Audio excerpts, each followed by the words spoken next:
Greetings of the day to all of you. I welcome you all to the 13th lecture in our lecture series on basic electrical engineering. In the last couple of lectures, we have been studying AC circuit analysis. We have started off with the AC circuit analysis.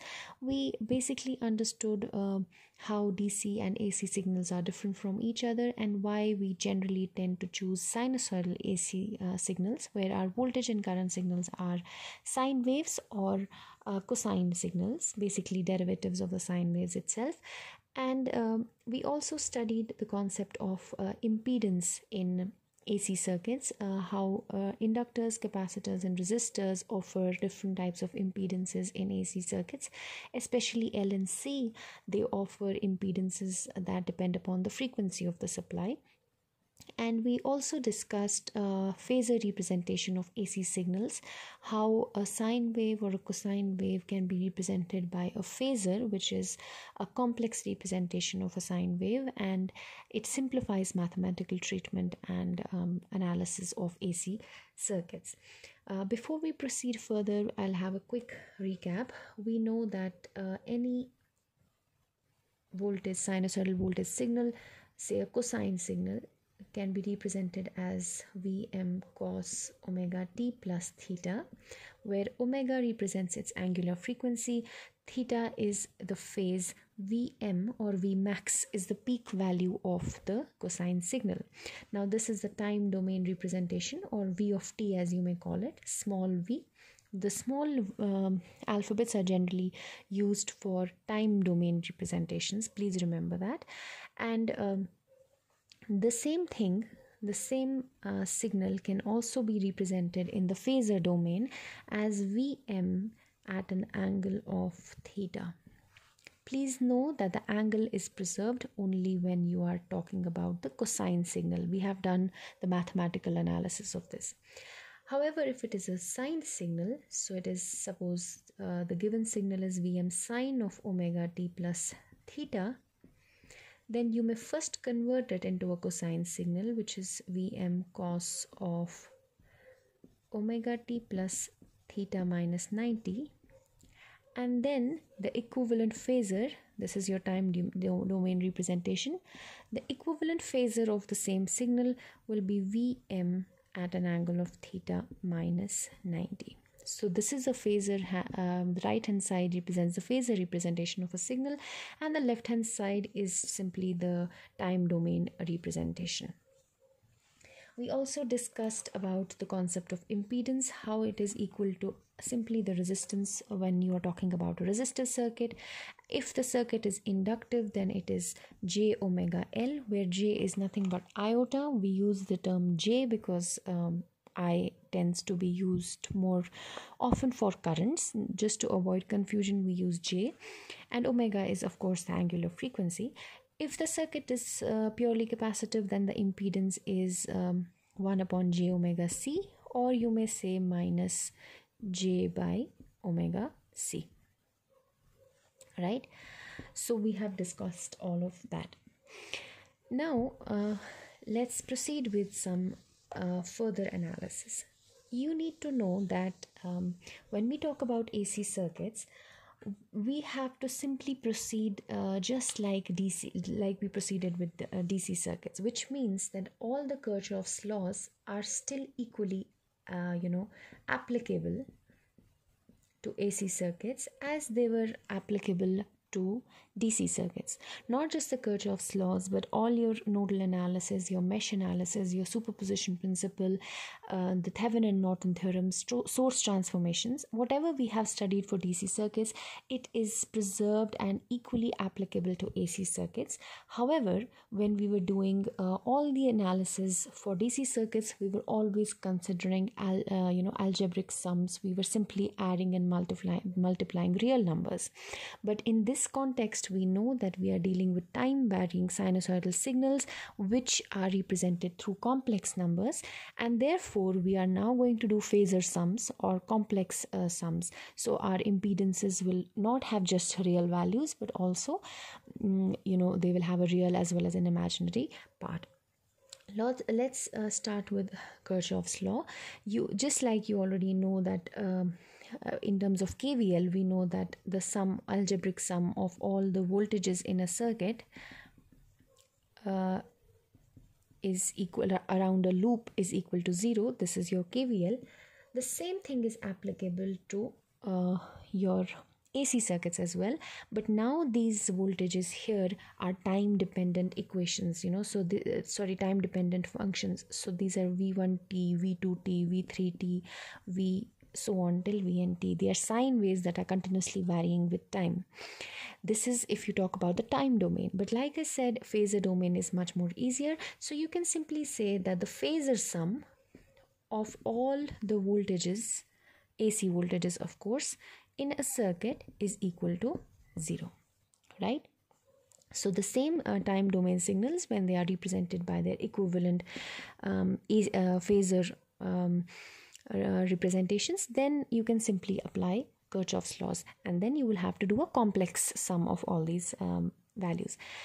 Similarly, when you talk about KCL, the same thing holds true, that currents entering a junction, if we talk in terms of phasors, then simply all the sum of currents entering and leaving the junctions is equal to 0, where current entering the junction is generally treated as positive and current leaving the junction is treated as negative. And all of these here are complex numbers. You'll simply add them up just like KCL and the sum is equal to 0. Again, if you have series and parallel combinations of elements, now we will have L and C as well, because we are talking about AC circuits. So when you have series and parallel combinations of all elements, you can simply use the concept of series parallel combination in an AC circuit as well, just that your impedances will add as imaginary numbers and not as as real and imaginary parts, and not just as real numbers. You will also you need to know that delta star transformations are also preserved when you talk about AC circuits. So if you have, say, let's say this is node A, node B and node C, and there is some impedance connected in delta between these three nodes. This impedance is ZAB, this is ZBC, and this is ZCA, right?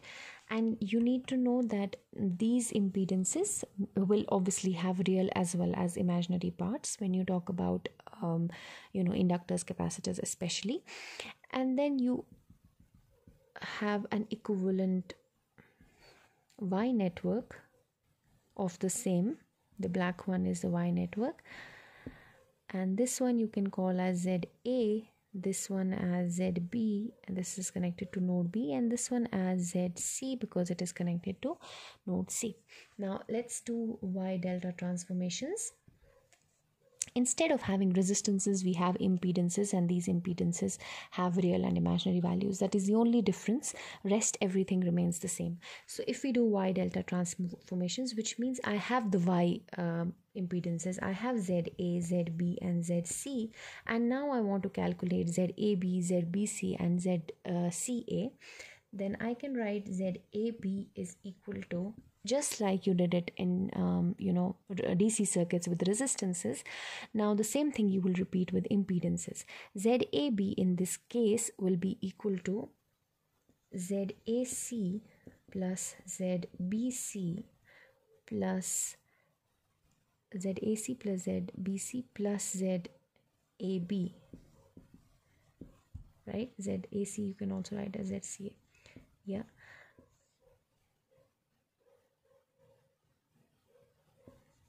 Z, yeah.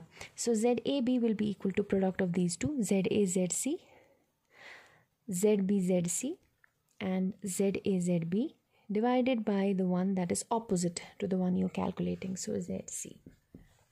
You have ZAZBZC, find out this value and you will have ZAB. Now if you have delta and you want to convert it into Y, which means you have ZAB, you have ZBC and you have ZCA, and you have to reconvert it into ZA, ZB and ZC, then ZA in this case will be equal to product of the two enclosing it, which is ZAB into ZCA divided by sum of all the three. So divided by ZAB plus ZBC plus ZCA. Similarly, you can find ZB and ZC. And here also you can find the remaining two. So what I mean to say here is that you are preserving all kinds of transformations, all kinds of analysis. It remains the same. Knowing this, let's proceed with a few questions, because there's nothing new to learn here. It's just that we have to solve problems.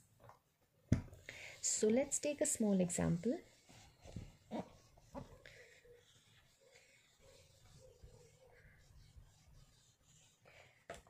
You have let's do a question. So you have a circuit with a capacitor, a resistor, another capacitor, another inductor here, and then this is your circuit, right?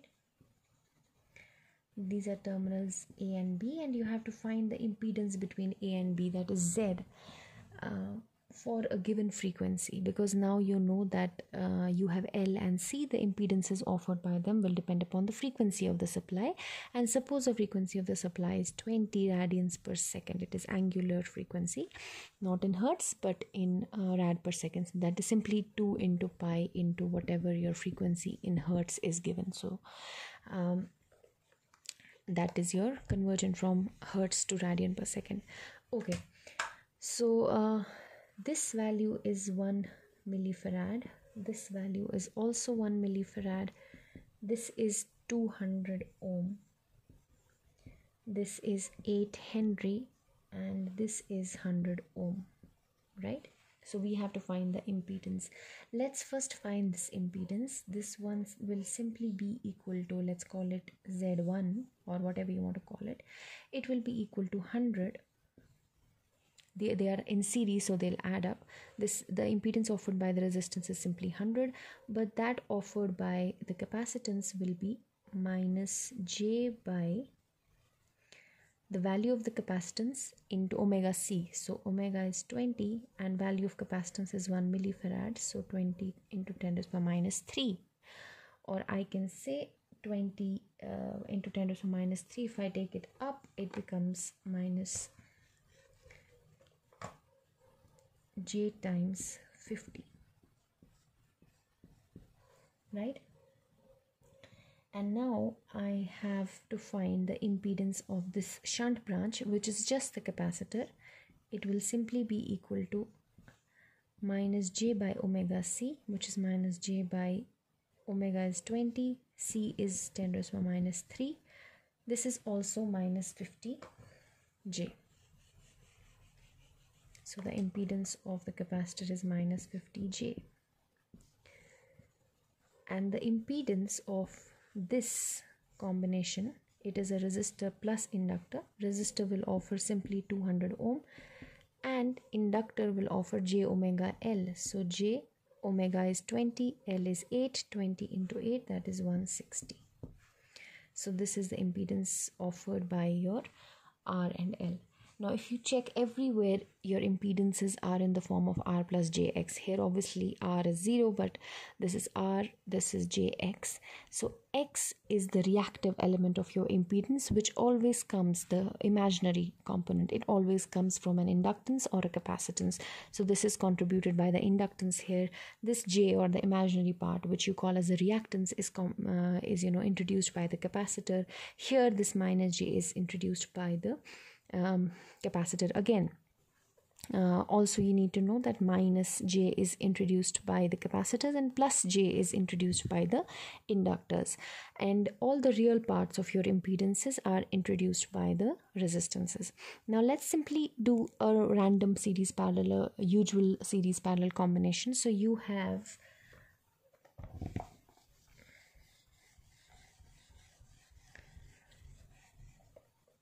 these two in parallels, and then they are in series with 100 minus 50J. So you have 200 plus J 160 in parallels with minus 50j, which means into minus 50j divided by 200 plus j160 minus j50. Okay, so this is your parallel combination in series with 100 minus j50. So let's just find the answer.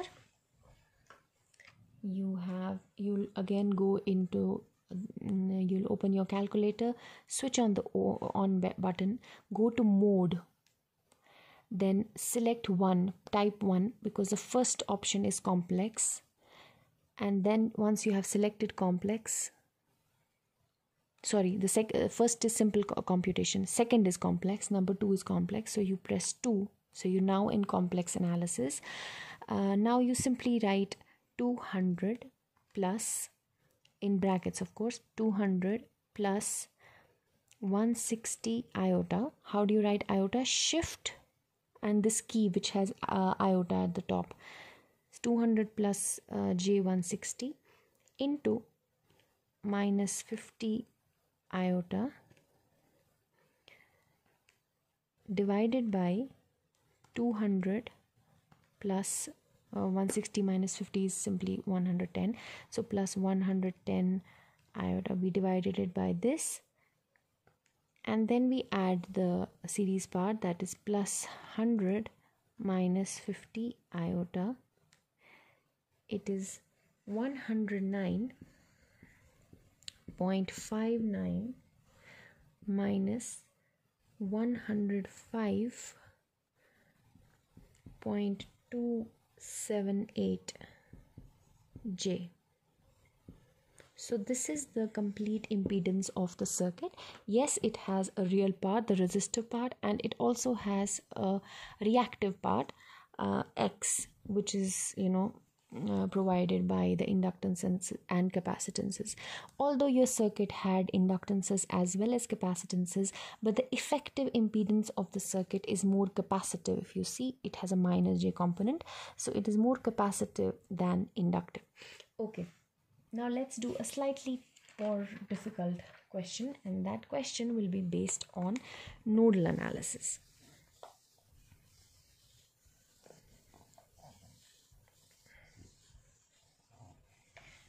Before we do nodal analysis, I hope you remember what nodal analysis is. Basically, you define a reference node and then you identify all the non-reference nodes. Then at every non-reference node, you try to write the KCL equation. If you have only current sources in the circuit, it's simple to write KCL equation. However, if you have a voltage source, then sometimes you may also have to write a KVL equation. Let's draw the circuit here. You have a current source 25 cos of 2t, so omega is 2, and then you have a resistance of 2 ohm, and the voltage across the resistance is Vx. Then you have a capacitance, an inductance, a resistance, and a dependent voltage source whose voltage is 3 times Vx, where Vx is this voltage. The value of the inductance is 2 Henry. The value of the resistance is 4 ohm. The value of the capacitance is 0.2 farad, and this voltage is already defined as V1, and this voltage is already defined as V2, and this has been taken as a reference node. Now let's first identify all nodes. This is one node in the circuit. My purpose here is to find V1 and V2, right? Find V1 and V2. This is the question that is given to me. I have to find V1 and V2. Now this is the reference node. Let's identify all nodes in the circuit. One node is this, so this is V1. Another node is this is V2, and then there is a third node over here. You can call it Vx, right? If you try to from this you can call it V3 because this is Vx, right? So let's call it V3. So from this analysis, if you just see, you will have to apply KCL at 3 nodes that will give you 3 equations. So applying KCL at V1 is possible because you have only current sources. Only a current source, and you can simply write currents in these branches. You can also apply it on node 2, right? But on node 3, you do not know the current flowing in this branch. So what do you do? For here, we need to see that this voltage source is between the reference node and the non-reference node. So what does that mean? That it means that V3 is simply equal to the voltage of the voltage source, that is 3 times Vx. So I can just simply call this voltage as 3Vx, right? Now I got this equation that V3 is equal to 3Vx. Now I need only 2 equations. One will come from here and the other will come from here, KCL. It's better to work in terms of phasors. So let me do a phasor representation. It's already a cosine signal, so I can write it as 25 at an angle of 0. Remember that omega is equal to 2 for the circuit. So a current of 25 at an angle of 0 is entering the first node. Let me say that some current is leaving and this current is also leaving. So the leaving ones I take on the other hand side. The leaving current is V1 by 2 and V1 minus V2 divided by voltage drop divided by impedance, not the resistance now but the impedance. Here the impedance is just 2, but here the impedance in this branch is capacitive, which is minus j by omega c. Omega is 2 and c is 0.2, right? So this gives me a complete equation for the first node V1. I can write this as this is in polar form, right? So I can just convert it into rectangular form. I can write it as 25 cos of 0, that is 25 itself, plus j sine of 0, so imaginary part is 0. And this one I can write as 0.5 times Vn and V1, and this one I can write as 0.4 times plus 0.4 times this becomes plus j 0.4 j V1 minus 0.4 j V2, right? So I can write the first equation as 25 is equal to 0.5 plus 0.4 j times V1 minus 0.4 j times V2. So that's my first equation. Let's keep it at the bottom. We'll need it again.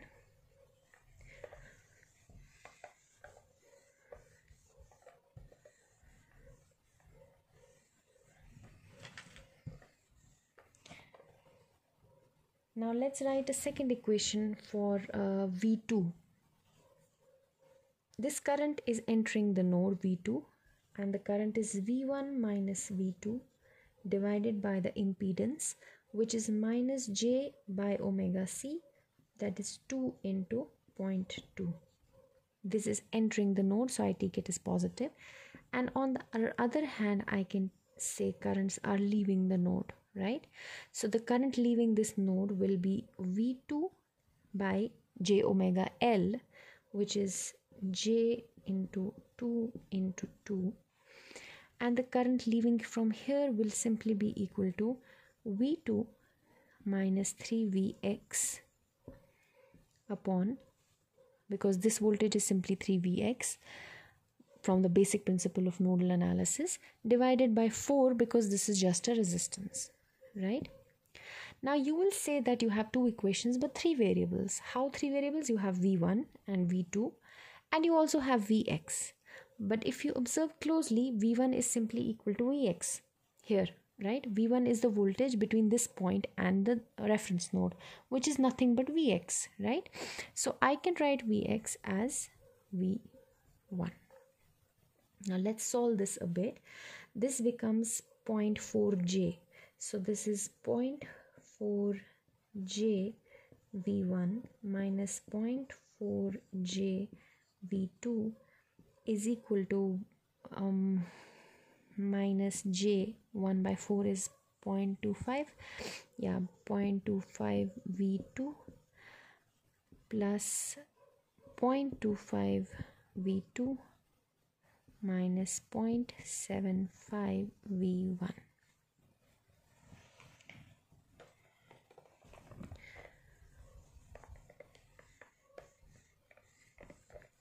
So if I simplify it a little more, I bring V1 on one side. So this is all, yeah. So it becomes 0.75 plus 0.4j times V1. So this and this is done.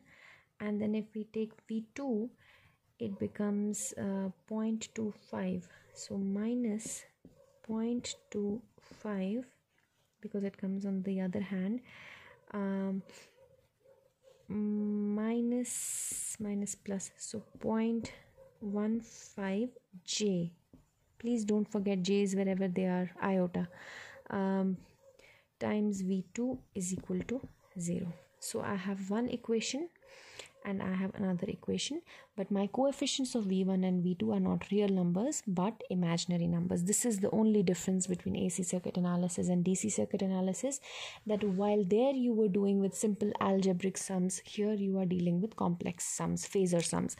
So I can just simply find the relationship between V1 and V2. V1 using this equation, I will have V1 is equal to 0.25. Let me use a calculator. It is equal to 0.25 plus 0.15 iota divided by 0.75 plus 0.4 iota, and that is equal to, this is in the real domain. Let me convert it into complex. This isn't r plus j x domain, I mean a plus bj domain. I want to convert it into the polar form. So this is shift complex r at an angle of theta, so 3 is equal to 0.343. so V1 is equal to 0.343 at an angle of 2.89 times V2. Okay, now I substitute this over here and I get, यहाँ पे V1 की जगह पे we will put 0.343 at an angle of 2.89 times V2. So we multiply it with this number, that is 0.5 plus 0.4 times iota minus 0.4 times iota, that gives you 25 is equal to shift complex 3 is equal to 0.3028 at an angle of minus 57.127 times V2. So I can simply find V2 as 25 divided by this value. Okay, so this is equal to shift complex in polar form, it is equal to 82.55. so V2 is equal to 82.55 at an angle of 57.12. and V1 is simply V2 multiplied by this number, so answer into 0.343 at an angle of 2.89 to complex 3. So you have 28.3, that is your V1, 28.317, so I can just call it 32 at an angle of 60.01. Obviously this is all in volt, right? So these are phasor representations. If I want to do a complex representation, a time domain representation, V1 will be equal to 28.32 cos of omega t. Omega is 2, so 2t plus theta. Theta is 60.01, and V2 in the time domain, so small v2, will be equal to 82.55 cos of omega t, so 2t plus phase difference, that is 57.12. So I just solved these two equations. When they had complex numbers, I solved them through elimination. You can also use the Cramer's rule, but then you will have to solve the determinant in the with the complex numbers. The next lecture that we will have will be an online discussion session, a doubt clearing session, because we haven't had one for a while now. And then I think we will have at least 2 to 3 lectures which will be online sessions only, so we can solve problems, because there's no point of me solving a problem for you like this over here. We did a question on nodal analysis, but now we'll do questions on mesh analysis, superposition principle. Every topic we will do one question at least for AC circuits, so you have good hands-on experience with complex numbers, and that we can do only in a live class. I'll keep sharing the solutions also with you during the class, like we already do on the WhatsApp group, but for now I think we are in need of a few online solving sessions. That's all for today. If you have any doubts or queries, let me know. We will hold a doubt clearing session on the coming Saturday. That's all. Thank you.